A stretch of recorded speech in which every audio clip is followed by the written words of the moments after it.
everybody! Hello! Welcome back to my channel and welcome to this new video. This is the second one of a mini series where we are going to see common center, common space and common balance. Before to start, I just want to say thank you because after we uploaded the first video, we received a great appreciation. Many subscribed to the channel. Someone also supported us with donations, and we really appreciate that because we do this for free. We don't have sponsor, as you saw in the other video. So the only way that we can get support is from you, from your likes and from your shares. Let's quickly start with the video. Today, as you saw already from the title, it's common space. What is common space? Common space, it's the volume that we create between our heads, inside our frame and with our upper body. So it's from the common center up. We can stretch it, we can incline it, we can rotate it, we can modify how we want, and the way how you use it will give you a certain look. So how it works? To create a space between us, of course we need to stretch, but before that we need to have a common center. We give weight to each other. From the common center we stretch. The man will stretch mostly vertically and a little bit to the left with a slight rotation to the right. Instead, Katja will feel a much greater input to rotate towards my right side, and she will leave the head weight backward, okay? This doesn't mean that she is leaning backward. It's the counterbalance. Can you show, please?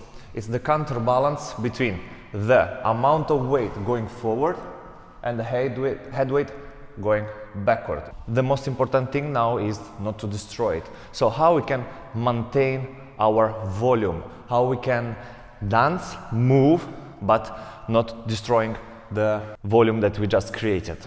We need to, just a second.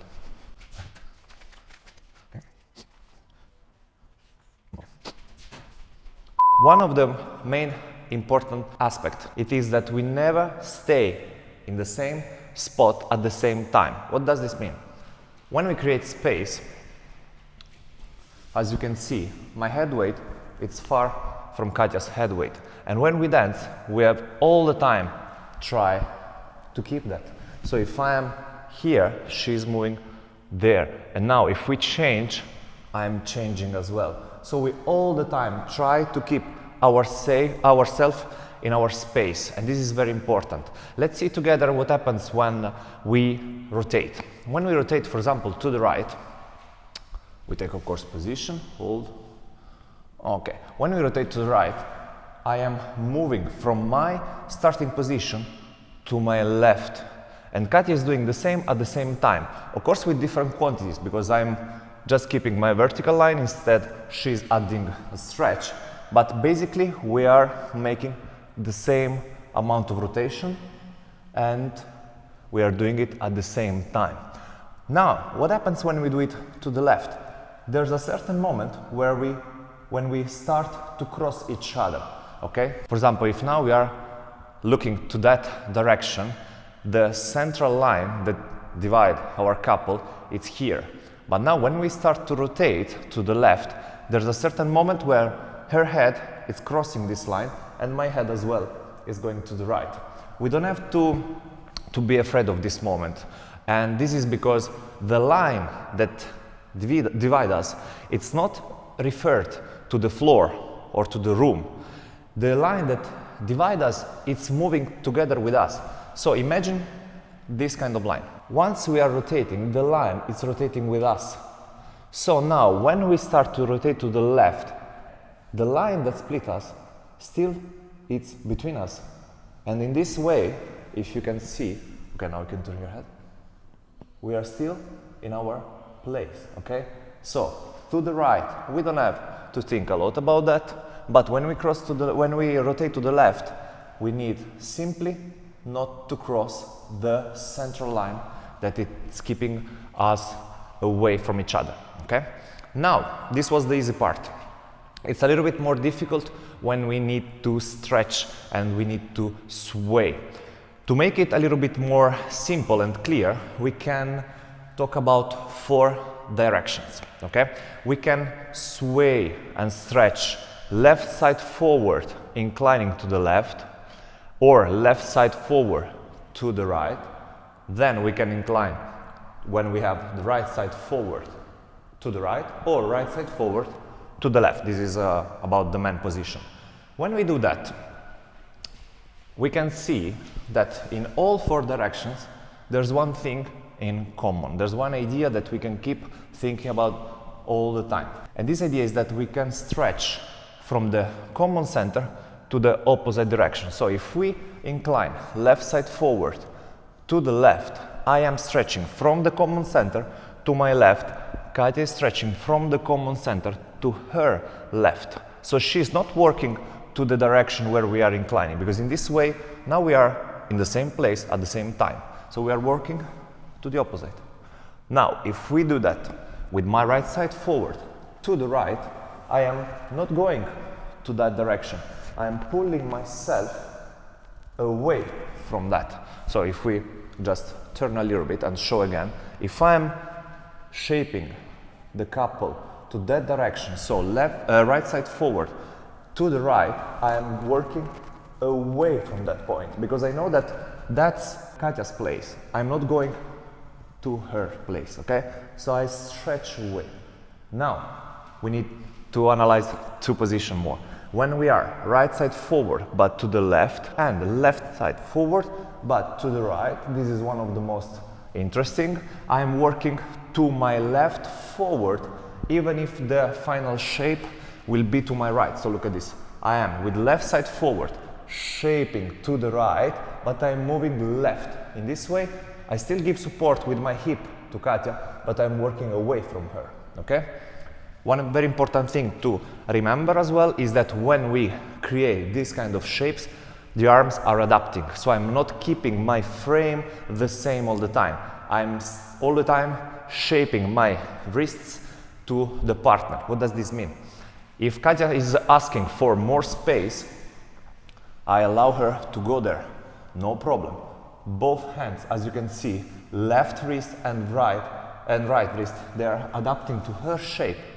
The only thing that I maintain is the shoulder line and of course the head weight. I'm not adapting with the head and I'm not losing my frame, but the hands, exactly this part, are following the partner all the time. So now let's see one exercise that will help you to improve, to understand and to improve the leading and the reaction when we are rotating and swaying in ballroom dancing. So we just take position, we choose one starting point, so from this or this point. Okay, let's start from my right and we will rotate left. Now we have half a turn with the upper body and we sway to left. Now we do the second half and we change our shape. So it is rotation, shape, rotation, shape, rotation, shape, rotation, and we incline. Okay? If you find it difficult because you are, for example, crossing each other, or you are losing your common center, or you are destroying your frame, one simple way to fix that is to ask your partner to place her right hand on your shoulder. I know that many times you have seen this exercise, but we are kind of going away from this. Instead, we love to use this one in our practice, okay? She's applying a little pressure on my shoulder, a little bit. She's not like pushing herself away from me, but this will help me to maintain our spaces, because in this way I feel all the time her space and I have to keep this space on my right. Now we cross each other, but if I show you the center line, Katja is all the time on my right side, okay? Now, rotation, sway, rotation, sway, okay? Now we will see together a small part of choreography. Actually, this is a group of steps that we dance in our foxtrot choreography. It's gonna be a little bit tricky. It's not very easy, so it's not suitable for beginners, but you can try. And it fits perfectly the idea of today's lesson. We started from a change of direction. So we take our contact, place our arms, and we dance 5, 6, 7, 8. So we start from this position. Outside swivel. 1, 2, into wing. 3 and 4. Now I dance another kind of swivel. 5, 6. I change my base, and 7, 8 to go out. Okay? We'll try that from another point of view.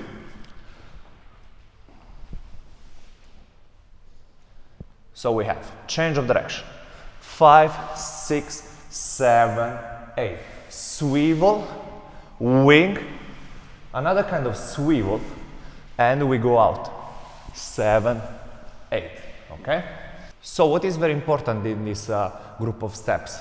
As we said before, from the common center, we all the time have to stretch and keep our head far away. We have to avoid to be on the same spot at the same time. And to do that, there are some moments where you have to pay attention to the direction that you choose. For example, now, when I'm dancing the outside swivel, I am leading my partner to my right, but with my hips. But my head is reacting in a way that as soon as she's on my right, my head is to the left. So a mistake would be to lead her to my right, and as well I move to the right. Okay? Instead, I move with her only my base, so my hips, but my head is reacting to the opposite direction. So we end up in this kind of same foot lunge position. Now again, I'm leading my partner forward, not immediately to the left for the wing, but forward, and I am starting to replace my head to my right. Okay? So once again, we are away from each other. This is now the trickiest moment, when we have to switch positions, so we switch kind of contact from left to left to right, and we have to do it in a way that we don't create holes between us, and then we simply go out. 7, 8. There's, in my opinion, one very difficult moment for the girl when she's changing the head between the swivel and the wing and out from the wing. I really cannot do that, and it's better if Katja now will explain what's important for the lady in this kind of actions to avoid to be heavy or to lose the frame and to fall in the main space. So what actually you are doing when you dance from the outside swivel to the wing? Yeah, this kind of from this moment to this. Actually, for the lady, it's very important the moment of the rotation. So when I do swivel, I try not to turn my head immediately to the right. I do it in the very last moment. So here I do the step, and my head turns only here. Also, when I do wing action, I don't turn my head to the left immediately. I stay here, only in this moment I turn left.